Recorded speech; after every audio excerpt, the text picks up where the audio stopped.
Raj, let's talk a little bit about you, Raj, and your career basically, and how you got to this point of becoming an expert in political quotient. Tell us a little bit. Okay, so obviously I'm not a politician, but I've been following the politics in our country very closely. I guess I'm bleeding looking at what's going on, so I'll save that for another topic, another day. So, 18 years in a multinational company, joining as an engineer and then working my way up towards a manager level, I've been gifted to observe really, types of managers, various types of leaders and managers, and you can really segmentize them. You can tell the 20 or 30 percentile that is way above, different and smarter compared to the rest of the managers. So I was like spending some time doing some archiving, writing, observation, looking at how they behave, how they talk, what are the approaches they take, and it's pretty fascinating. So I decided that, upon leaving that company and being a consultant myself, having a couple of personal coaches whom I coach on personal development as well as political quotient, they are managers. I realized how much they are lacking in some of those fundamental skills. So I thought, okay, let's go, make this a topic by itself. And I know when I try to Google up, you can find articles, but you don't find pragmatic solutions so much. So thought of giving this a solution a try. So here I am. Yeah, okay. Well, thank you for sharing that. And I suppose that in this 18 years, you said? 16, 18, yeah. In the corporate. And I'm sure you have used quite a lot of this political quotients or techniques or tricks, I don't know whether that's the right word to use, but I think it's a tool that we all need to have in our pocket, isn't it? It's something that is really important to have in our pocket. Yeah, certainly. Well, I guess if you observe enough, you'll know how predominantly important this is. Again, not formally taught in the schools, yeah. So this is what you call a streetwise thing. You learn experientially. So yeah. Yeah, true. Okay. Welcome. Good evening to Arun. Mark, hey, how are you doing, brother? Hope you had a good cycling trip today. And Suraya as well as Supling, they've all just come in. Okay, Raj, let me start off, because you had a video recently and I shared it on my page, a video on political quotient. So there was a few things that you mentioned, right? So today, very quickly, what is political quotient? I thought a lot about this because different people have different perspectives. So let me give a shot. Let me start with a story, and those who are watching. There's these two friends walking in the jungle, and suddenly they hear a sound of a tiger roaring, right? One of them stops, takes his backpack and switches from a trekking or hiking shoes to a running shoes. So the other guy looks at him and said, "What are you doing? There's no way you're going to be able to outrun the tiger." And this guy coolly responds, "I don't need to outrun the tiger. I just need to outrun you." Okay. Now, that's political quotient. From a formula perspective, I think I've shared that before. Management intelligence consists of three components. The IQ, that's the intelligence, the skill. Then there's the EQ part, which is emotions or emotional management and interpersonal skills. And the third one, like I said, that's very in demand but not really taught formally, is the PQ, the political quotient, the ability to navigate through an organization, navigate through the systems of connection in an organization.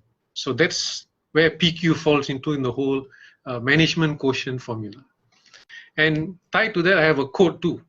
We have all heard of this quote saying that it's not about what you know, but it's about who you know. So what you know is IQ, who you know is EQ, and there's a third component, who knows you. That's PQ, right? Yeah. And finally, I guess I would say this, I gave a model, political skill set model in my video.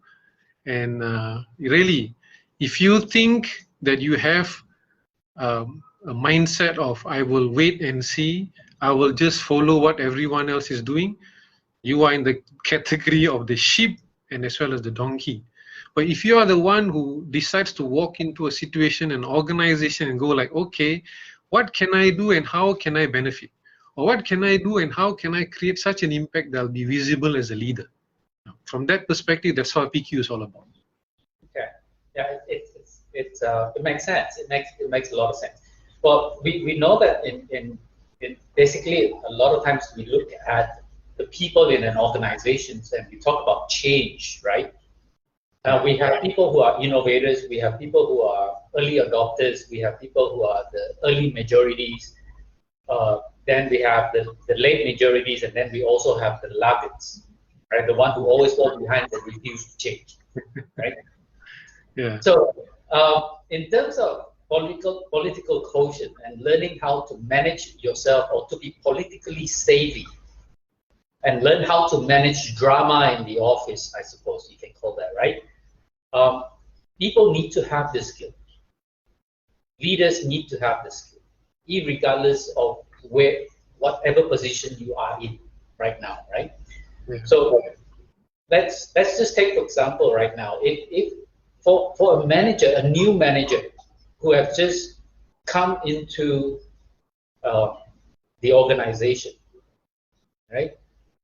What would be the political quotient skills, at least out of the 10 that you have?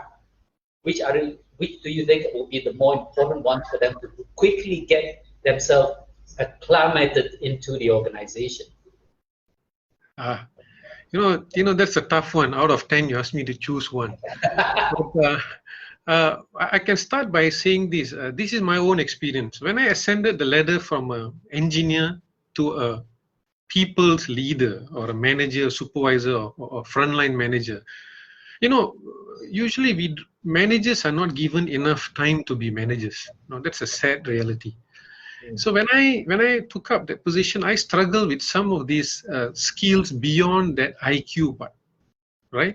I come to realize that PQ is actually a very critical leadership component that is, again, always put in the back burner. You learn yourself, you talk to somebody. It's not formally taught.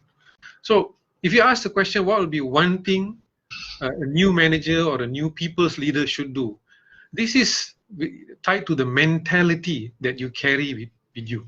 Now, when we are engineers and executives, we are so used to being told what to do, right? We take direction from the boss, and then we define what are the outcomes. You start go execute it.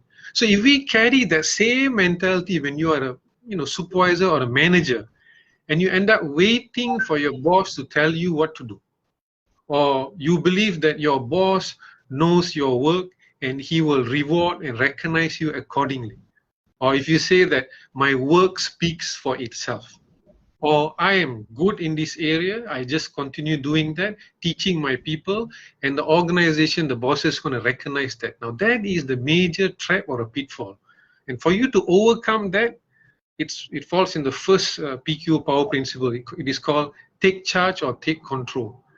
And take charge, take control, means you address 3 major areas: strategy definition, organization, competition. Now, strategy means literally defining where you're going to take that small group of yours, maybe 5 people who reports to you. Where are we now? Where are we going to go? How is it that our direction is going to be aligned in the overall organization's vision?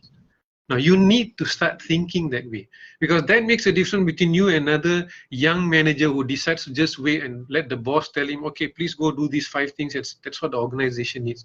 Versus you saying that, I'm thinking these are things we need to embark on, and these are my reasons for that.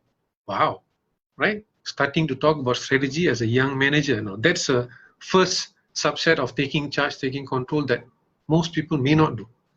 Secondly, organization, Well, we all know about the formal organizational chart.